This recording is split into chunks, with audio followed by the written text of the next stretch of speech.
Tonight we're here to launch an exhibition of paintings by Chelsie Luck. Chelsie Luck is something of a chameleon. She's the camouflage kid, the leopard who can change her spots and assume a different personality with each fabulous costume.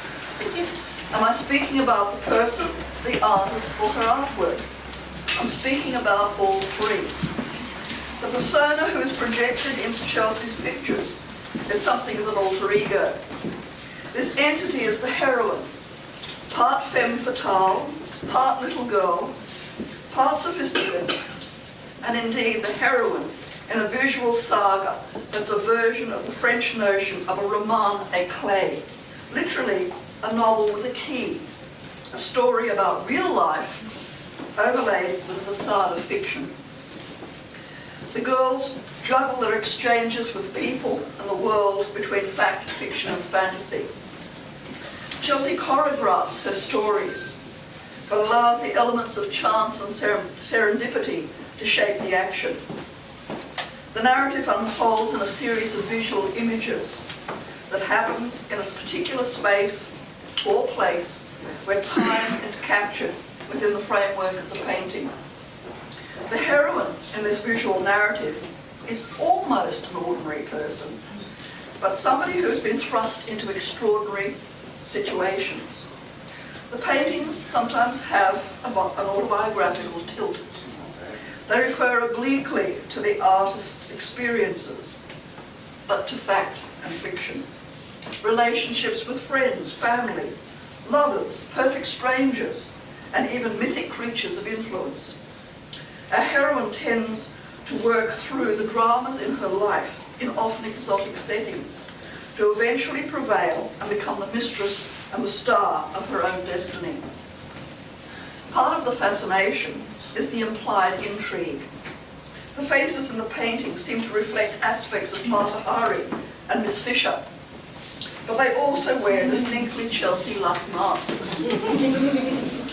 These characters sketch a story, they weave a mystery and create a bold and decorative pastiche. Yet some of the girls seem to hide behind expressions that are bright and brittle. When I look at these paintings, I'm reminded of that wonderful song from the late 1960s by Peter Sarstedt. Where do you go to, my lovely, when you're alone in your bed? I think of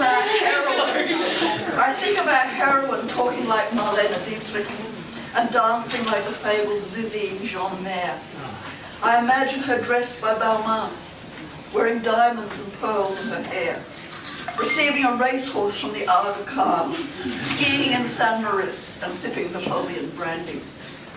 And like Marie Claire, the mysterious subject of Sarstedt's song, Chelsea's girls have a vulnerability despite their nonchalance. There is a sense of longing, of searching, of desiring, of wanting, masked by youthful bravado. As with many stories, we as the viewer or reader find a rapport with the heroine. There is a place for us to participate in their adventures and explore experiences that could be our own. The role of art in our lives varies from individual to individual. For some, an artwork is a decorative extension of the interior design of the home. For others, the work may depict a cherished scene, a significant flower, or be a dynamic abstract statement. For still others, an element of mystery offers lasting fascination. Chelsie Luck's paintings combine many of these aspects with the added joy found in the sheer physicality of painting. As a happy custodian of a number of Chelsie Luck's paintings, I commend her work to you. And it is now my great pleasure to declare Chelsea's exhibition open. I thank you and please enjoy.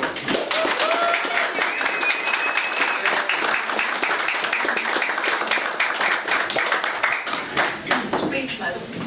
Yes, you don't have to all cry for it, but as an artist, you know, I've created this show not really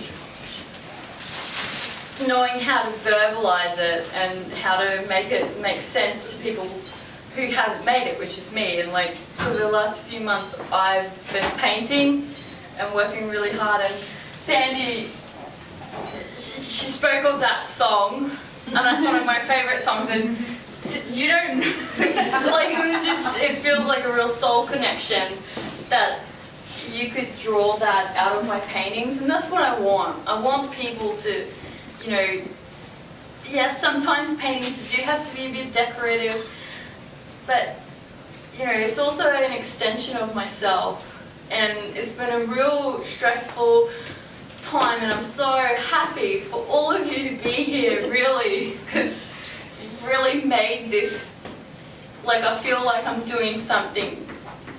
Like, you've all made it real special for me. And I want to give Sandy some roses. Thanks. And I want to give Rosie some roses. And I want to give Di some of these. And Shani. Shiny. I would like you to have these. Thank you. Because, you know, Tosari Galleries met me as quite a bit of a little artist in Toowoomba, and they took me on, and they've done so much for me, and you've given me this, you know, the opportunity to delve into more commercial art rather than just artist-run spaces and regional galleries. So it's like, as a path of the artist, you know, this is something I could do. And this is my 10th solo show in 5 years. Wow. And Prolific. yeah, I am really prolific. I'm just really about it. But you know, I'm so happy with Tosaris, and thank you so much. Oh, and thank you. Sandy, You're welcome. I'm just going to stop. Thank you.